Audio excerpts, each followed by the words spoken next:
أتين جزء صدرو تشفشفو زقتله كان إرتراو دياسبورا. Found 4 victims who were injured. A 7-year-old boy, a 9-year-old girl, and an 18-year-old, believed to be an 18-year-old woman. كاب إرترا تبوغيسومن بناي تجري معسكرات سدتنياتاتن حليفهم أمدر أمريكا ستيت أريزونا نابتركب كتما فينيكس نزحش هيوت زموصو أولاد حنت السدرا بيت إرتراويان سدتنياتات حنت استرجمت معالت زقات مسكح حجبن محبر السب دياسبورا بتعمي اسم بيديو حسبوا حنتدو كاب سوبر ماركت ندقا ورس جزيا خساب تمت دقان حابتان تقتلهم كتصن حوا خلو نزا إرتراوي تاد زقات ما نجر زيو قال 9 عامت أرسيما وقالن ودي 7 عامت مدن ودان كمون قال 19 عامت حابتا دانايتن أما جزا بتشكانة تقتلهم يمتصني حما اتزحز النجر دما نزز اسكحح تكبر زفت مسب كاب دقز مص اغوانا زي كونس مساتهم حبيرو زنبرن ناي سغا زمدت سدرا بيت زخونن مولي يمان زتبهال سبيو كمتي بزح إرتراوي زغبرو اب إرترا نزل محدر ام مخنيات غيرم كاب حقرم هاديمم ام معسكر سدتنيات تግራይ ንዓመታት ድሕሪ ምጽናሕ ሕልማ ኣሜሪካን ምንባር ይናፍቁ ዝነበሩ እዞም ንጹሃን ናይ ማዓስከራት ህይወት ወዲኦም ኣሜሪካ ምስኣተው ዘጓነፎም ግን ከምቲ ዝሓሰብዎ ሰላማዊ ነብራ ዘይኮነስ ኣዝዩ ዝሕዝንን ጭካነ ዝተመልኦ ሞትን እዩ እዛ ፎኒክስ ዝተባህለት ኣብ ደቡባዊ ምዕራብ ሕብራት መንግስታት ኣሜሪካ ኣሪዞና ስቴት እትርከብ ከተማ ብፀሓያውን ደረቕን ክሊማ እያ ትፍለጥ ኣብ ሰሜናዊ ምዕራብ ክፋል እታ ከተማ ድማ መበል 17 ኣቡንን ግለንደል ኣቡንን ተባሂሎም ዝጽውዑ ጎደናታት ኣብ ዝራኸቡሉ ቦታ ሳንታ ፌ ስፕሪንግስ ዝተባህለ ቡናዊ ሕብሪ ዘለዎ ጽምው ዝበለ መንበሪ ህንጻ ኣሎ እዩ ትክክለኛ ኣድራሹ ድማ 1717 ዌስት ግለንደል ኣቡኑ ብምባል ይጽዋዕ እዚ ዝረኣይ ዘሎ ገዛውን ብዙሓት ሰባት ክሪእዎ ከለው ተራ መንበር ዋላ እኳ እንተኾነ ብፍላይ ካብ ምብራቕ ኣፍሪቃ ንዝመጸ ሓደ ስደተኛ ስድራቤት ግን ናይ ሰላም ኣየር ዝትንፍሰሉን ሓድሽ ህይወት ሄይሉ ዝጅምረሉን ቦታ እዩ ታሪኽ እዚ ስድራቤት ዝጅምርውን ካብ ኣሜሪካ ብኣሽሓት ኪሎሜትራት ርሕቀት ካብ እትርከብ ኤርትራ ኮይኑ ከምቲ ብዙሕ ኤርትራዊ ዝገብሮ ደብ ሰጊሮም ኣብ ማዓስከር ትግራይ ንኽልተ ዓመት ድሕሪ ምጽናሕ ድሕሪ ብዙሕ መከራ ብሓገዝ ሎተራን ሶሻል ሰርቪስ ኣብ 2017 ናብ ኣሜሪካ እዮም ከኣትው ኽኢሎም ድሕሪ እዚ ድማ ኣብታ ግዛኣት ኣሪዞና ትርከብ ፊኒክስ ህይወቶም ብሓድሽ መልክዕ ዝጀመሩላ ከተማ ኾነት ብድሕሪውን እታደ ን3 ዓመታት ዝኣክል ናይቲ ስድራቤት ናብራ ካብ መሰረቱ ንምህናጽ ድኺሙን ከይበለት ብምስራሕ ንደቃውን ካብቲ ዝነበርዎ ህይወት ኤርትራን ማዓስከርን ዝሐሸ ዕድል ንምሃብ ካብ ኩናትን ወራር ኩናትን ዝረሓቐ ህይወት ውን ንምንባር ነቲ ዝሓለፈ መሪር ታሪኽ ብጥዑም ሕልሚ ኣሜሪካን ምቕያር እንዳ ሰርሐት ከም ዝጸንሐት እያ ትገልጽ እዛ ስድራቤት ድማ 4 ኣባላት ዘለውዋ ኮይኖም እቲ ሓደ ነቲ ሓደ ዘለዎም ፍቕሪ ውን ፍሉይ ከም ዝነበረ ብዙሓት ይምስክሩሎም እዮም እታ ጓል 9 ዓመት ኣርሴማ ኺዳንን እዚ ወዲ 7 ዓመት መድን መለስን ውን ኣብቲ ስድራቤት ዓቢ ተስፋ ዝተገብረሎም ህፃናት እዮም ነይሮም ሓውን ሓብትን ውን ኣብ መንጎኦም ዝነበሮም ፍቕሪ ኣብትን መዘግርታ ዝተሰኣልዎ ስእልታት ክንሪኦ ንኽእል ኢና ካልእ ምስኣቶም ሓቢራ ዝነበረት ጓል 19 ዓመታ ሓትኖኦም ዳናይት ኣብርሃ ድማ ነቶም ህፃውንቲ ከም ካልኣይታ ደን ዓባይ ሓብታ ድማ ናይ ቀረባ መሓዛኣን ደጋፊታን እያ ነይራ ዳናይት ዕድሚኣ ገና ንእሽቶ ዋላ እኳ እንተኾነት ግን ጾርት ስድራቤት እትካፈል ጎበዝ ጓል ኣንስተይቲ ምንባራ ውን እዮም ስድራ ዝምስክሩላ ቅድሚ ሓደ ሰሙን ድማ እቲ ዝሕዝን ፍጻመ ቅድሚ ምግጣሙ ኩሎም ኣባላት ስድራቤት መበል 7 ዓመት ልደት ናይ መድን እንዳኽበሩ ጽቡቕ ግዜ ዘሕለፉ ኮይኖም ናይታ ጓል 9 ዓመት ኣርሴማ ድማ ድሕሪ ከባቢ ሓደ ሰሙን መዓልቲ ውልደታ ንምጽምባል ኣብ ምድላው እያ ነይራ ብዚ ዝተለዓለውን ኣዲኦም ንደቃ ተኸታታሊ ናይ ሓጎስ መዓልታት ንምኽባር እንዳተዳለወት እያ ዘላ ኣብቲ ሽዑ ግዜ ድማ ምስታ ስድራቤት ሓደ ካልእ ዘመዶም ምስኦም ሓቢሩ ዝነብር ዘሎ ኮይኑ ንሱ ድማ ሙሉ የማነ ዝተባሃለ ወዲ 28 ዓመት ናይ ታደ ናይ ቀረባ ዘመድ ዝኾነ ሰብ እዩ ሙሉ የማነ ድማ ነዛ ስድራ ነዚ ገዛ ሓድሽ ሰብ ኣይነበረን ምስኦም ሓቢሩ ንኽነብር ዝተፈቕደሉ ኣብ ሓደ ማኣደውን ሓቢሮም ዝምገቡ ናይ ገዛ ርእሶም ናይ ቀረባ ዘመዶም እዩ ሙሉ የማነ ብቐዳም 27 ሰነ 2020 ምሸት ዘይተለመደ ባህሪ ኸርኢ ጅምር ድሒሩ ናይታ ስድራቤት ምንጭታት ንፖሊስ ከም ዝገለጽዎ ውን ሙሉ በታ ቀዳም ምሸት ካብ መጠን ላዕሊ ኣልኮል ሰትዩ ስለ ዝነበረ ኣብ ናይ ስኽራን መንፈስ ኮይኑ ተዓዚቦም እዮም ኣብቲ ግዜ ድማ እቲ ስድራቤት ዝተሰምዖም ነገር ከም ተራ ናይ መስተ ስምዒት እምበር ኣብ ውሽጡ ዝተሓበአ ሰይጣናዊ መንነት ኣለ ኢሎም ኣይገመቱን ነይሮም ምኽንያቱ እዚ ሰብ ብምሉእ ልቢ ዝእመነሉ ናይ ስጋ ዘመዶም ስለ ዝነበረውን ባለ ሓደ ዝጠራጠሮ ኾነ ብሕማቕ ዓይኒ ዝሪኦ ሰብ ኣይነበረን ብድሕሪኡ ሰንበት ንግሆ 28 ሰነ 2020 ሰዓት 8:40 እታደን እቲ ስድራ ቁርሲ ንምድላው ሓሲባ ካብ ገዝኦም ኣብ ቀረባ ርሕቀት ናብ ዝርከብ ፍራይስ ሱፐርማርኬት ኣስቤዛ ንምዕዳግ ትኸይድ ቀልጢፋ ክምለስ ኢላ ስለ ዝሓሰበት እውን ንዞም ደቃ ከይተሰናበተቶም እያ ወፅያ ሰንበት ናይ ዕረፍቲ መዓልቲ ብምዃኑ ኩሎም ኣርፊዶም ስለ ዝትስእውን ቁርሲ ኣቐዲማ ንምድላው ያወሲና ነይራ ኣደ ነቲ ኣፓርታመንት ገዲፋ ክትወፅእ ከላ ዝነበራ ዝኽሪ ድማ ደቃ ኣርሴማን መድንን ከምኡውን ሓብታ ዳናይት ብሰላም ሓዲሮም ምንባሮም እዩ ኣብዚ ድማ እቲ ናይ ቀረባ ዘመዶም ዝበሃል ሙሉየማን ዝተባሃለ ጨካን ሰብ እውን ምስኦም ሓቢሩ እዩ ዘሎ እታደ ካብ ገዛ ወፅያ ክሳብ እትምለስ ዝወሰደላ ግዜ እውን 20 ደቂቃ ጥራሕ እዩ እንተኾነ ግን እዘን 20 ደቂቃ ናይቲ ስድራ ቤት ዕጫ ንሓንሳብን ሓዋርን ክቕይሮ ክኢለን እየን እዛ ኣደ ካብ ገዛ ምስ ወፀት እውን ኣብዘን ሓፀርቲ ደቂቕ ውሽጢ ሙሉየማን ክቆፃፀሮ ብዘይኽእል ደረጃ ናብ ጽሉል ተቐይሩ ነዚ ገዛ ከናውፅኦ ይጀሚሩ ብድሕሪኡ እውን ኣብቲ ገዛ ውሽጢ ንዝነበሩ ህፃናት ክቕጥቅጦም ይጀሚሩ ኣብ ልዕሊ እዛ ፀባብ ገዛ እንታይ ዓይነት ሲኦል ከም ዝወረደ ብቃላት ንክትገልጸውን ብጣዕሚ ዘሕዝን እዩ እዞም ዓርሶም ክከላኸሉ ዘይኽእሉ ህፃናትን መንእሰይ ጓል ኣንስተይትን ኣሽንጓንዶ ሓገዝ ክረኽቡ ካብቲ ናይ ገዛ ርእሶም ዘመድ ንኽሃድሙ ዕድል ሲኢኖም ኣብ መፃወድያ ወድቁ መህደም ይኹን ዘድሕኖም ኣካል ብዘይምህላውን ግዳይ መጥቃዕቲ ኻራ ይኾኑ ብዘሕዝን ኩነታት ድማ ናይ ንበዓል ኣርሴማ መድንን ዳናይትን ህይወት ኣብ ታህሞት ይሓልፍ ኣብቲ ዋን ድማ እቶም ጎረባብቲ ኣብቲ ገዛ ንዝነበረ ዕግርግር ሰሚዖም ድዮም ዋላስ ኣይሰምዑን ዝተፈልጠ ነገር ዋላ እኳ ተዘይሃለወ እቲ ቅትለት ግን ብቕፅበትን ጭካነ ብዝተመልኦ መንገድን እዩ ተፈፂሙ ንጉሆ ሰዓት 9 ምስ ኮነ እውን እታደ ዝገዛእቶ ንቁርሲ ዝኸውን ኣስቤዛ ሒዛ ናብቲ ኣፓርታማ ትምለስ እሞ ነቲ 9 ግዜ ትመላለሰሉ ዝነበረት መደያይቦ እንትትድይብ እውን ሎሚ ሰንበት ብዛዕባ ምስ ደቃ ተሕልፎ ጽቡቕ ግዜ እንዳሓሰበት እያ ገዛ ክታቱ ከላ ዝተጸበየት ነገር እውን ከም ናይ ኩሉ ግዜ ጫውጫውታ ደቃ ወይ ድማ እኖና መጽያ ዝብል ድምጺ ዋላ እኳ እንተኾነ ግን እቲ ማዕጾ ከፊታ ናብ ውሽጢ ክታቱ ከላ ዝጸንሓ ዘይተለምደን ዘፍርሕን ጸጥታ እዩ ነይሩ ናብ ውሽጢ ገዛ ምሳኣትወት እውን ዒንታ ኣብቲ ብደም ዝጨቀወ ባይታ እየን ዓሪፈን እቶም ብዙሕ ዋጋ ዝኸፈለትሎምን ቀንዲ ምኽንያት ናይ ምንባራ ዝኾኑ ደቃውን ነፍሶም ወፅያ ኣብ መሬት ተዘርጊሖም ትርዮም ምስኣ ሓቢራ ዝሐሸ ናብራ ንምምራሕ ጉዕዛ ሓደላ ዝጀመረት ሓብታውን ብተመሳሳሊ ህይወት ሓሊፉ ኣብ መሬት ወዲቓ ትረኽባ ብትኻሊ ወገን እውን ኣብ ገዛ ምስ ደቃ ንኽነብር ኣሚና ዝዓቐበቶም ሙሉየማን ብኻራ ተወጊኡ ነፍሱ ስሒቱ ወዲቑ ትረኽቦ ብሓደ ግዜ ክልተ ደቅኻን ሓንቲ ሓብትኻን ብኻራ ተቐቲሎም እሞ ድማ ቅድሚ 20 ደቂቃ ብሰላም ገዲፍካዮም ኢኻ ብቻ ኣይኮነ እንዶ ንኽትቅበሎ ንኽትሓስበው ንባዕሉ ብጣዕሚ ከቢድ እዩ እቲ ወዲ 7 ዓመት መድን ጓል 9 ዓመት ኣርሴማን ጓል 19 ዓመት ዳናይትን እውን ኩሎም ብዘስካሕካሕ መንገዲ ብኻራ ተወጋጊኦም ያርኺባቶም እታደ ድማ ዝረኣየቶ ነገር ክትኣምን ኣይከኣለትን እቲ ስንባደ እውን ንኣእምሮኣ ይትንክፎሞ ነቲ ጸጥ ኢሉ ዝነበረ ኣፓርታማ ብሓያል ኣውያታት እናውጾ ኣብቲ መተሓላለፊት ኣፓርታማ እንዳጓየይት እውን ማዕጾን መስኮትን ጎረባብታ ብሓይል እንዳንኳሕኩሕት ሓግዙኒ ደቀይ ኣድሕኑለይ እንዳበለት ክትእው ትጅምር እቲ ናይ ልቢ ስብራታን ኣውያታን ድማ ንነበርቲ ኣፓርታማ ሳንታ ፌ ስፕሪንግ ካብ ድቃሶም የበራብሮም ሓንታዶ ብሓዘንን ስንባደን ተዋሒጣ ርእሳ ምቁፅጻር ዝኣበያ እንዳተዘዋወረት ክትእው ምርኣይ እውን ንጎረባብቲ ዘይለመድዎ ነገር እዩ ነይሩ ነቲ ኩነታት ዝተዓዘበ ሓደ ጎረቤት ድማ ብቁልጡፍ ቴሌፎን ኣልዒሉ ናብ ፖሊስ ክድውል ይፍትን እሞ ግን ድማ ብጣዕሚ ተረብሹ ስለ ዝነበረ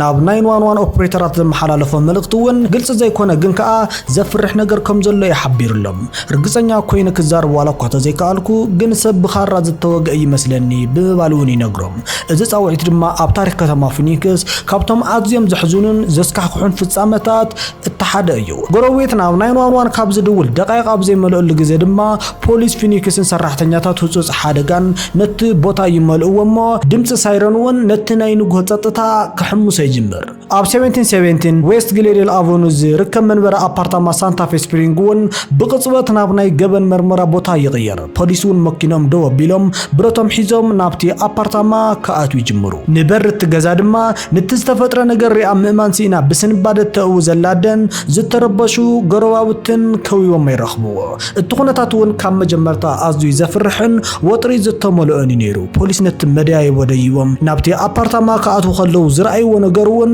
ኣብ ህይወቶም ሪኦም ዘይፈልጥ ዓይነት ዘስካሕካ ሕልቂት ነይሩ ነታ ጸባብ መንበር ስደተኛታት ኣፓርታማ እውን ብደም ናይቶም ግዳያት ጨቂያ ይረኽብዎ ድሕሪ ፖሊስ ንጓል 9 ዓመት ኣርሴማ ወዲ 7 ዓመት መድንን ንጓል 19 ዓመት ዳናይትን ኣብቲ ባይታ ወዲቆም ይረኽብዎም ሰራሕተኛታት ቀዳማይ ረድኤት ናይ ሰለስቲኦም ህይወት ንምድሓን ተስፋ ብምግባር ህርመት ልቦም ክምርምሩ ይፈትኑ ግን ግዜ ረፊዱ ስለ ዝነበረን ሰለስቲኦም ብከቢድ ኩነታት ብኻራ ስለ ዝተወግኡን ህይወቶም ከም ዝሓለፈ ይረጋግጹ ኮይኑ ግን ካብቶም ኣብ ባይታ ወዲቆም ዝነበሩ ሰባት እተሓደ ዝኾነ ሙልየማነ እንዳተንፈሰ ይረኽብዎ ንሱን አካላቱ ብኻራ ተወጊኡ ብደም ጨቂኡ ኣብ መንጎ ሞትን ህይወትን ኮይኑ ይጋዓር ዘሎ ብመሰረት እቲ ስድራ ቤት ዝሃብዎ ናይ እምነት ቃልን ፖሊስ ብዘካየዶም መርመራን እውን ሙልየማነ ነቲ ስድራ ቤት ቀቲሉ ምስ ወደአ ዓርሱ ንምጥፋእ ይፈቲኑ ነይሩ ኣብቲ እዋን እውን ፖሊስ እንታይ ከም ዝተፈጠረ መርመራን ምግባር ግዜ ይነበሮምን ናይ መጀመርታ ቀንዲ ዕላማኦም እውን ህይወት ምድሓን ስለ ዝነበረ እቲ ተጠርጣሪ ብህጹጽ ናብ ኣምቡላንስ ደይቦም ናብ ሆስፒታል ይወስድዎ ኣብታ ቅጽበት እቲ እውን እቲ ውልቀ ሰብ ንባዕሉ ግዳይ ይኹን ገበነኛ ክፈል ይኽኣል ነይሮም ዝረኣይዎ ነገር እንተሃለውን ኣርባዕተ ሰባት ተወጊኦም ምጽንሖምን ሓደ ሰብ ጥራሕ ብህይወት ምትራፉ ነይሩ ብድሕሪኡ እቲ ኣፓርታማ ቀንዲ ናይ ገበን ቦታ ስለ ዝኾነ ሰብ ንከይኣቱን ንከይወፅን ብብጫ ቴፕ ይሕጸርሞ ናይ ፎረንሲክ ምርመራ ጉጅለ ጻዕዳ መኪናውን ኣብቲ ቦታ ተረኺባ ምርመራ ክትገብር ጀመረት መርመርቱን ጻዕዳ ክዳን ተኸዲኖም ናብ ኢዶም ጓንቲ ገይሮም መረዳእታ ንምድላይ ናብ ውሽጢ ይኣቱ ኣብቲ ቦታ ምርመራ ይካየድ ከም ዘሎ ዘርኢ ናይ ሳይለንት ዊትነስ ቴፕ እውን ኣብቲ ቦታ ተተኺሉ ነይሩ ብድሕሪኡ እቶም መርመርቲ ብደም ንዝጠልቀዩ ክዳውንትን ነቶም መሳርሒ ቅትለትን ኣሰርን ክእክቡ ይጅምሩ ነቶም ናይ ምርመራ መረዳእታታት ተኣኪቦም ሒዞም እንትወፁውን ኣብ ገጾም ዝረኣይ ዝነበረ ሓዘን ናይቲ ጉዳይ ክብደት ዘርኢ ነይሩ ወሃቢ ቃል ፖሊስ ፎኒክስ ሳርጀንት ቶሚ ቶምፕሰን ጋዜጠኛታት ድሒሩ ኣብ ዝሃቦ መግለጺ ድማ ኣብቲ ቦታ ዝነበረ ስምዒት ከም ዝኽብል ይገሊጽዎ 4 victims who were injured, a 7-year-old boy, a 9-year-old girl, and an 18-year-old, believed to be an 18-year-old woman.